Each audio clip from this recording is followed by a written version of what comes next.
শনিবারের সকালবেলা সবাইকে গুড মর্নিং জানিয়ে আজকের দিনটা শুরু করছি। সকাল সকাল বেরিয়ে পড়েছি আমার কাছের মানুষটার বাহনে চেপে। যাচ্ছি মায়ের কাছে। এই রাস্তা থেকে হামেশাই আমরা যাতায়াত করি, কিন্তু কোনোদিনও ভিডিও করা হয়ে ওঠে না। তো আজকে ভিডিও করার কারণটা একটু অন্যরকম। সত্যি কথা বলতে সময়ের সাথে সাথে দিনগুলো যে কীভাবে বদলায় তা বোঝাই যায় না, আর তার সাথে থাকা মুহূর্তগুলো কেমন যেন বদলে যাচ্ছে।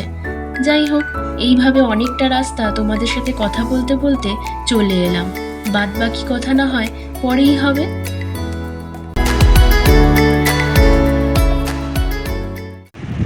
Hello everyone, welcome back to our channel and welcome back to our new video. আশা করি তোমরা সবাই খুব ভালো আছো। অনেক দিন পর মাকে নিয়ে আবার চ্যানেলে ফিরে আসা।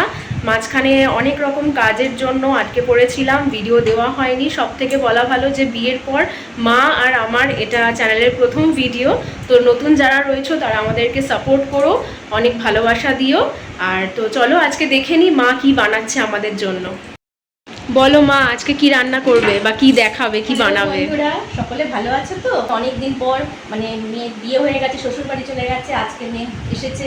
তো এই গরমে আমি ভাবলাম যে একটু ঠান্ডা শরবত, রসালো ফলের ঠান্ডা শরবত খেলে শরীরটা ভালো থাকে। তো আমি সেটাই তৈরি করবো। চলো দেখিয়ে দিচ্ছি কি করব। দেখো বাটিতে মানে তরমুজ কাটা রয়েছে। তরমুজটা আমি ছোট ছোট টুকরো করে কেটে রেখেছি, আর চামচের ডাঁটি দিয়ে ভেতরের যে কালো দানাগুলো সেগুলো ছাড়িয়ে নেওয়া হয়েছে। আর কালো দানাগুলো ছাড়িয়ে নিয়েছি তরমুজে।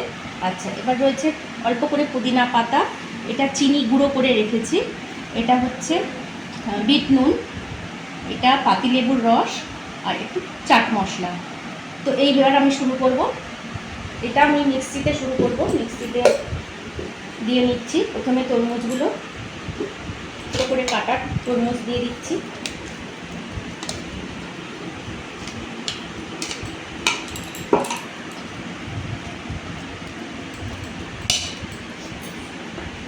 এবার দিয়ে দেবো চিনির গুঁড়ো পরিমাণ করে, কেন তরমুজ এমনিতেই মিষ্টি হয়, চিনির গুঁড়োটা সেই পরিমাণ করে দিতে হবে।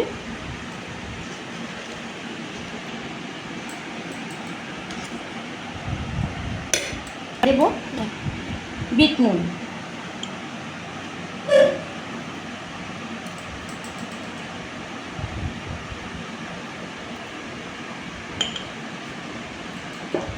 এবার একটু চাট মশলাটা অল্পই আছে, আমি সবটাই দিয়ে দিলাম। এবার দেব লেবুর রস, পাতি লেবুর রস। এবার পুদিনা পাতার কিছু পাতা আমি ধুয়ে রেখে দিয়েছি।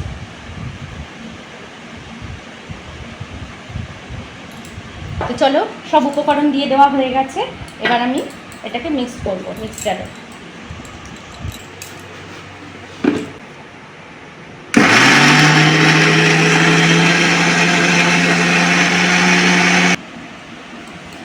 তো এটা মিক্সারে মিক্স করা হয়ে গেছে।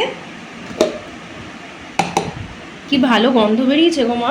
চাট মশলা পুদিনা পাতা যেহেতু আছে, এই তরমুজ তো এমনিতেই জল বেরিয়ে যায়, রসালো ফল যেহেতু, তার সাথে এর সাথে তুমি একটু ঠান্ডা জলও মিক্স করতে পারো। আমরা যেহেতু বরফ দেবো তাই একটু বেশি পাতলা করার জন্য, এটা গাঢ় হয়ে গেছে তো একটু জল মিক্স করা যেতে পারে।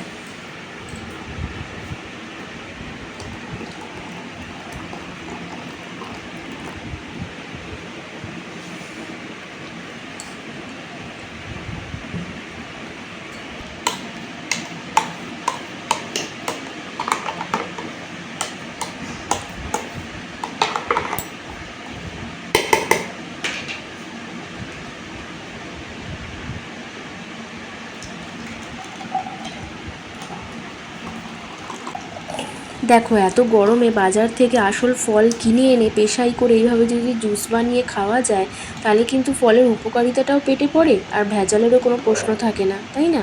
ফ্রিজ থেকে বরফের কিউব কিছু আমি বার করে রেখেছি ঠান্ডা হওয়ার জন্য। একটা করে ঠান্ডা বরফ দিয়ে দিচ্ছি। আর সাজানোর জন্য, ডেকোরেশনের জন্য, বাবা, তুমি তো সেই রেস্টুরেন্টকে ফেল করিয়ে দেবে গো মা।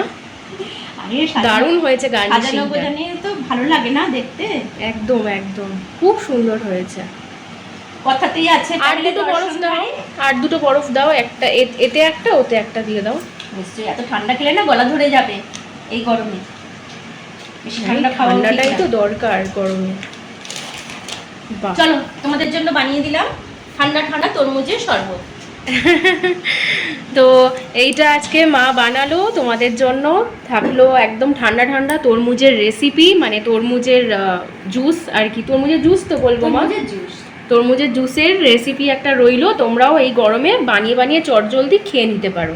এই গরমে রসালো ফলটা সবসময় খাওয়া দরকার, তবে অত সময় কারণেই, তার জন্য জুস বানিয়ে যত তাড়াতাড়ি খাওয়া যায় ততই ভালো।